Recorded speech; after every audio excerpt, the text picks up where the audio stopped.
എല്ലാവർക്കും നമസ്കാരം. ഞാനിന്ന് നിങ്ങളോട് പറയാൻ ആഗ്രഹിക്കുന്നത് സമ്മാനങ്ങളെക്കുറിച്ചാണ്. നമുക്കെല്ലാവർക്കും ചെറുപ്പം മുതൽ എന്തെങ്കിലുമൊക്കെ സമ്മാനങ്ങൾ കിട്ടിയിട്ടുള്ളവരാകാം. നമ്മുടെ ഓർമ്മയിൽ കുഞ്ഞുനാൾ മുതൽ നമ്മൾ ഓർത്തു വെച്ചിരിക്കുന്ന ചില സമ്മാനങ്ങളൊക്കെ നമ്മുടെ ജീവിതത്തിൽ ഉണ്ടാകും. നമ്മുടെ മാതാപിതാക്കളും നമുക്ക് വേണ്ടി തരാൻ കാത്തുവെച്ചിരിക്കുന്ന കുഞ്ഞു സമ്മാനങ്ങൾ നമ്മുടെ ചെറുപ്പത്തിൽ നമുക്ക് കിട്ടിയത്, നമ്മൾ ജനിച്ച കാലത്തോ അല്ലെങ്കിൽ നമ്മുടെ ആദ്യ ബർത്ത്ഡേക്കൊക്കെ നമുക്ക് കിട്ടിയ ചെറിയ ചെറിയ സമ്മാനങ്ങൾ മാതാപിതാക്കൾ നമ്മൾ വലുതാകുമ്പോൾ നമുക്ക് തരാൻ വേണ്ടി കാത്തുവച്ചിരിക്കും. അതിൽ നിന്ന് എന്തെങ്കിലുമൊക്കെ നഷ്ടപ്പെട്ടു പോകാൻ അവർ ഒരു കാലത്തും അനുവദിക്കാറില്ല. പട്ടിണിയും പ്രാരാബ്ധവും രോഗവും പഠനത്തിനുള്ള ചിലവുമൊക്കെ വരുമ്പോൾ അത് മാതാപിതാക്കൾ എങ്ങനെയെങ്കിലുമൊക്കെ മാനേജ് ചെയ്തു പോകും. അപ്പോഴൊന്നും അത് അവർ വിൽക്കാനോ പണയം വയ്ക്കാനോ ആഗ്രഹിക്കാറില്ല.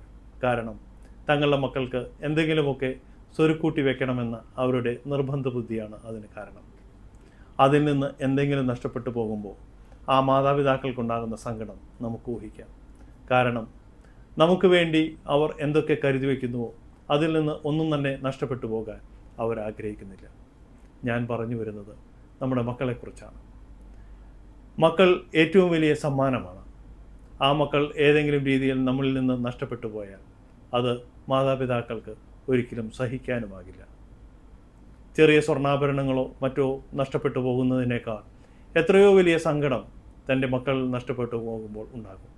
പ്രണയക്കുരുക്കിലോ ലഹരി മരുന്നിനോ ഒക്കെ അടിമയായി മക്കൾ നഷ്ടപ്പെട്ടു പോകുന്ന മാതാപിതാക്കളുടെ സങ്കടം നമുക്ക് എത്ര പറഞ്ഞാലും മതിയാകില്ല.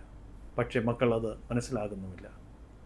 തങ്ങളുടെ ജീവിതത്തിൽ അവർ നേടിയെടുക്കുന്ന നേട്ടങ്ങളെല്ലാം തങ്ങളുടെ മക്കൾക്ക് വേണ്ടി സ്വരുക്കൂട്ടി വെക്കുന്നതാണെന്നുള്ള ബോധ്യത്തോടെയാണ് അവർ അധ്വാനിക്കുന്നത്.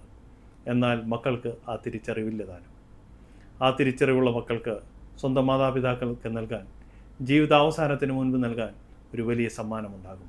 തങ്ങളുടെ ജീവിതം അവർ പൊന്നുപോലെ നോക്കി അവർക്ക് സ്വർണം പോലെ നിധി പോലെ തിരിച്ചു നൽകും. എല്ലാ മക്കൾക്കും സമ്മാനം വിലപ്പെട്ടതാണെന്നും തങ്ങളുടെ മാതാപിതാക്കൾക്ക് മക്കളാണ് വിലപ്പെട്ട സമ്മാനം എന്നുള്ള ബോധ്യം ഉണ്ടാകട്ടെ എന്ന് ആശംസിക്കുന്നു. എല്ലാവർക്കും നന്ദി.